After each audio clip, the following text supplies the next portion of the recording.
And we're back. This is the QB Lab podcast. I'm your host, Jake, and this is my co-host right beside me, Zach. We got lots to talk about, even though we are truly in the, I would argue, the dead period of the offseason. But there have been quite a few signings, significant QB signings that we're going to want to talk about. But before we do that, as always, smash that subscribe button, hit that like button. We have been noticing, okay, the subscriber count is going up. It's slow, but it's going up, and we appreciate it. We appreciate the views. I mean, right off the top, I'm going to come out with a banger. Kyler Murray. That's the big signing of the offseason when we talk about quarterback specifically. Obviously, signing with the Minnesota Vikings. I have the exact deal here. I mean, it's basically nothing. 1 year, 1.3 million. I think there's incentives involved and stuff, but it's basically a minimum prove it deal.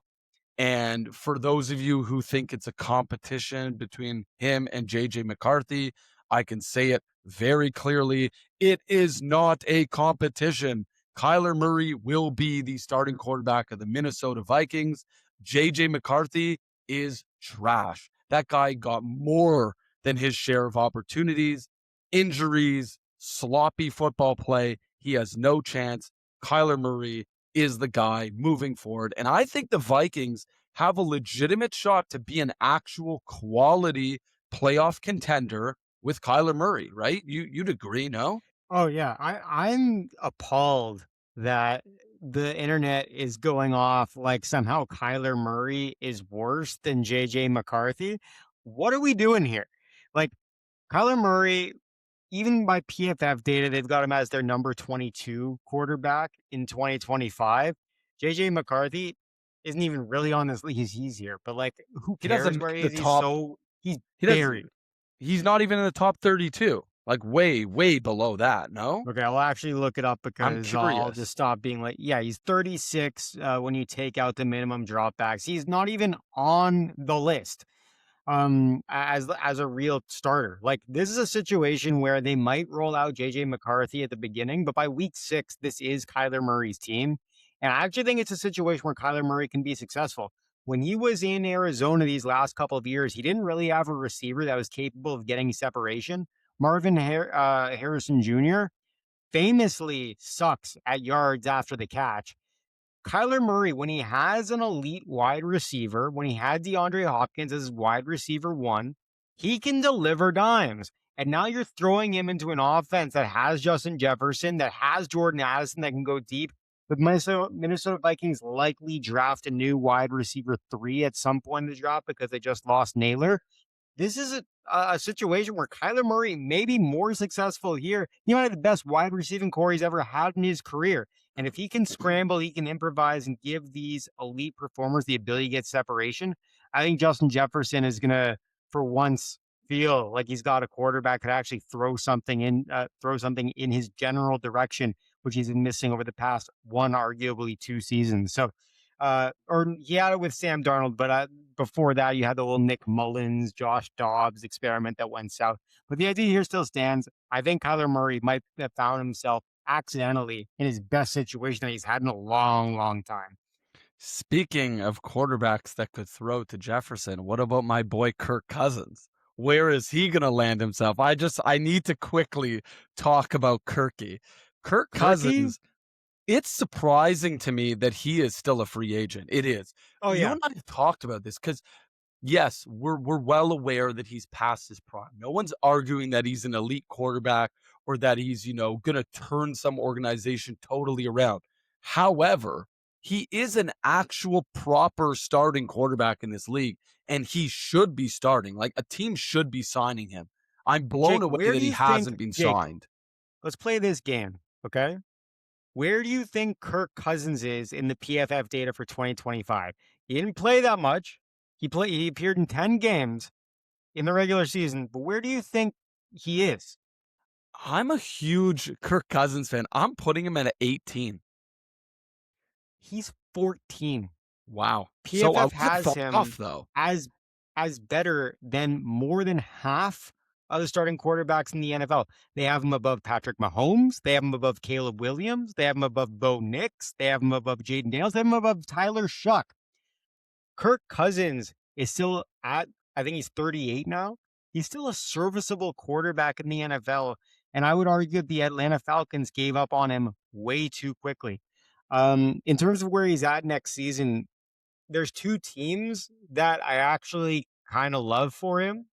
The first is the Pittsburgh Steelers. However, my whole intuition is telling me they're doing the same thing that they did with Aaron Rodgers last season. And they're just waiting until the absolute last minute to say, hey, Aaron Rodgers, we're giving you another year.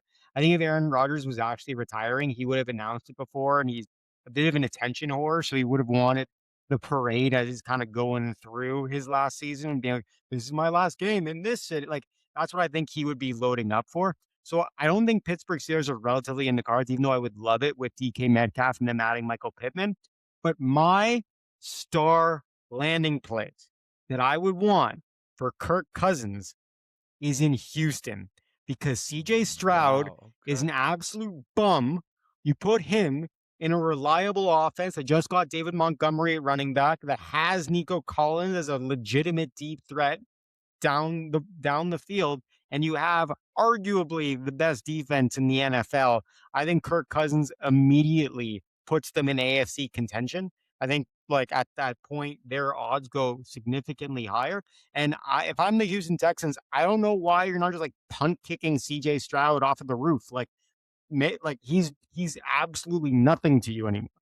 That's an interesting take. I honestly hadn't even thought about that idea. I like it. I had noted down for him to go to the Raiders. I'm thinking, oh, he's a stopgap while Mendoza looks under him.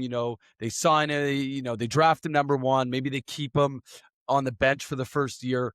But I actually prefer this idea. The Texans are perfectly ready. The only piece they're missing is a quarterback.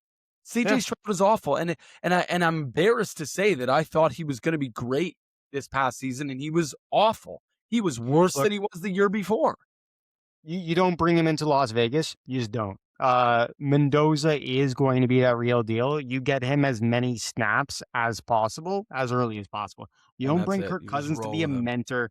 Kirk Cousins is still better than half of the starting quarterbacks in the league. Put him in contention. Throw him on Houston and let's have some fun. And then on the flip side, if he doesn't go to Houston and Pittsburgh is still kicking that can with Aaron Rodgers, I would much rather see the Pittsburgh Steelers get Kirk Cousins because, again, Kirk Cousins right now is a much better quarterback than Aaron Rodgers. From what we saw in this past season, I don't know why the Steelers wouldn't consider it. They clearly love signing old men. So why not go with Kirky? He's a little bit younger, not quite as old and long in the tooth. And Aaron Rodgers, really, the guy still wants to play. Does he look like a guy that can still play? For a guy who I was riding him all season. But now that the season's over, it's time to reevaluate. And sorry, when you think he needs to call quits. When you were saying you were riding Aaron Rodgers, were you saying you were a hater or that you were dick riding? Because you went both ways all season long. I hated him initially, and then I totally did a 180 and freaking loved the guy and was giving him so much respect. So it's just, when you look at the course of the season, I think this is another piece to take in. And this is really what it comes down to is when you're of that age, like an Aaron Rodgers, he can play a few good games. He can help out. But when you look at the course of an entire season, that's where the body takes its toll. And it's just hard for him to clearly get through a year truly healthy and truly at his, top potential. And Kirk Cousins is a totally different story. Yeah, if Aaron Rodgers plays again this year, I'd be down to look at the odds on Polymarket or Kalshi to see what the odds are that he dies on the football field this season, because he's an absolute relic. And I don't think he had the lowest yards per attempt of all those quarterbacks. And somehow this is a wide receiving core that has DK Metcalf and just added Michael Pittman. Why would you bring in a quarterback that is just doing check down passes and is barely functioning. Like, I would honestly put him on death watch all season long if they gave him another year. Yeah, you need to bring in a quarterback that can chuck the ball. Like with Yeah. receivers like that, to me, I would actually argue them bringing in Michael Pittman tells me that they're not looking at Aaron Rodgers. I think that they're Yeah. looking elsewhere because they're serious about bringing in a guy who they think can actually make a real difference. And again, maybe it's Kirk Cousins, maybe Houston goes in the direction you're saying. That honestly, if you're right about that, that is like one of the best takes of this offseason. So we got Regardless of if it happens, I think it's still an incredible take it. and it should happen. Like, It should I happen. don't, I agree. I don't care about the results of it. We know that half of these GMs don't know what the hell they're doing. They need to get on this. If I was a Texans fan, that's exactly what I would be begging for. I would be begging for a guy like Kirk Cousins to come in to an already established great organization and just take them over the top because that's what he At would least he do. can hike the ball. Yeah, that's true. So, couple other big-ish names that have moved around. Next on the list, Malik Willis. Okay, this is an interesting one. The guy signs with Miami, 3 years, 67.5 million, 45 million guaranteed. Can I just ding the bell and say that is one of the dumbest signings and very typical of the Miami Dolphins, an organization that is clearly so lost. They don't know what to do. They're trying to throw money at the problem. They sign a guy who I would argue has proven basically nothing. And they've given him $45 million. And ultimately, I think he'll be lucky to get through the season. Yeah, I don't think Malik Willis is a plan. I think he's at best a placeholder. I think this is the typical situation of. Have you ever been down to South Beach, which is perfect for the Miami Dolphins, by the way, and you see all of like the idiots in supercars trying to pick up girls on Ocean Drive? This is that situation where some rich guy has a Corvette, and suddenly his wife finds out he's being a bit of a scumbag and says, "I'm divorcing you. I'm taking half the money." Like, Miami has lost half of their cap space. It's in dead cap right now. So now in these next little couple of years, the dad has to get rid of the Corvette and he's got to go on South Beach with a Camry for a couple of years. And that's exactly what Malik Willis is. They can't afford a real contender quarterback. They have no money. They're trying to hide the fact that they're broke. They're trying to have some version of a marketable product, but everybody knows they're a complete wasteland of an organization for the next 2 to 3 seasons. And they should be embarrassed letting their relationship go down to a divorce. So the only thing I'm going to shift is the Camry because the Camry is alluding to the fact that Malik Willis is a reliable option. I would like Fair. to go with something more of a Range Rover, right? He's shiny, he's athletic, he's got a big arm, but he's super unreliable, like a Range Rover. Pretty Range Rover works. Did you unreliable. know Range Rover, this is not a cars podcast, but the Range Rover is like the easiest car to steal of all the cars. Like, if you are actually trying to get insurance right now, that like you're going to be overpaying in insurance. And that's actually perfect for this metaphor because they've overpaid for a quarterback who's a glorified backup. And if he's running all the way around the field, he's an injury risk and you're going to be paying that insurance one way or another. Speaking of an injury risk, this is the perfect transition to Tua Tagovailoa. Oh my God. Talk about injury. This is another. I mean, we were just talking about Kirk Cousins and how Atlanta gave up on him, and then they go and they sign Tua Tagovailoa. Now, granted, it's a minimal deal; it's worth nothing. One for 1.3 million. I mean, whatever. But he's going to compete with Michael Penix. Honestly, I know you were a fan of Michael Penix going into the season, but I've personally seen enough to at least say that he's never going to be a good quarterback. At best case scenario, he's maybe an average quarterback. And I At mean, best. the only explanation I can come up with why the Falcons chose to go Tua Tagovailoa instead of just keeping Cousins is that Tua is a lefty and so is Michael Penix. And then they can just keep the offense clean because they know full well that neither of them are going to be able to win the job outright and neither of them are going to be able to start for the entire season. So you might as well have two guys that at least throw with the same hand. Yeah, and it's hilarious that that's actually like real rationale here. Like, here's my problem. The Atlanta Falcons, as an organization, has the same CTE that's in Tua's brain right now. Like, I don't understand what that whole organization is doing. First, going back to last draft, you have that whole trade up situation to get James Pierce Jr., who has all of the attitude problems coming out of camp. And then suddenly, oh, yeah, now he's arrested for some crazy incident with his WNBA significant other, whatever you want to call it. So now they can't even draft properly this year because their pick, which would have been the 13th pick, is over to the Rams. Horrible GM decision making there. But then if you look over the course of these past 2-3 seasons, these decisions of like Kirk Cousins, Michael Penix Jr., Tua Tagovailoa, it's almost like as an organization, they've got 3 different GMs and none of them can make up their goddamn mind, because this is a situation where, I said it earlier, they cut Kirk too early.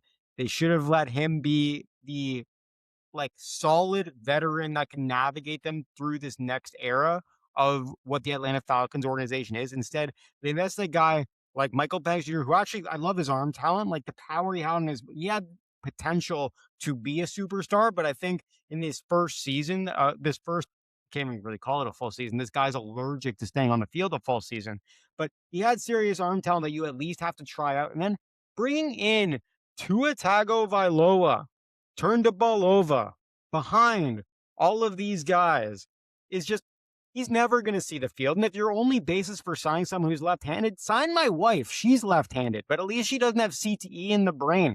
Like, this isn't a game plan. This is at best, as an organization, you're just lucky you have Bijan Robinson, because otherwise no one is going to tune in to watch you ever.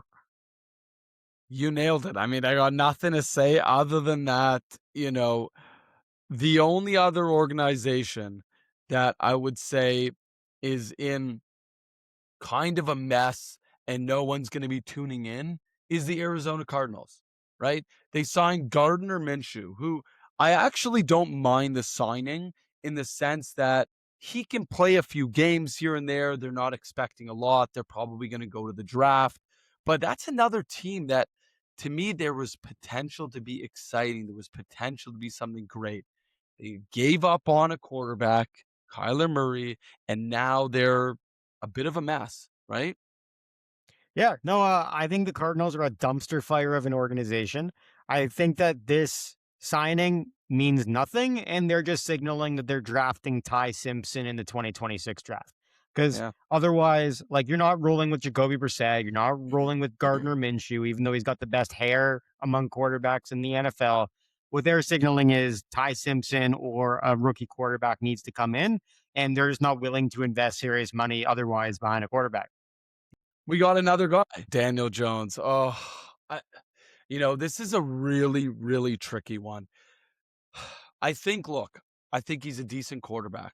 I think that he's not as bad as his worst play, but he's not as good as his best play that we saw last season before his injury. I think he's somewhere in between.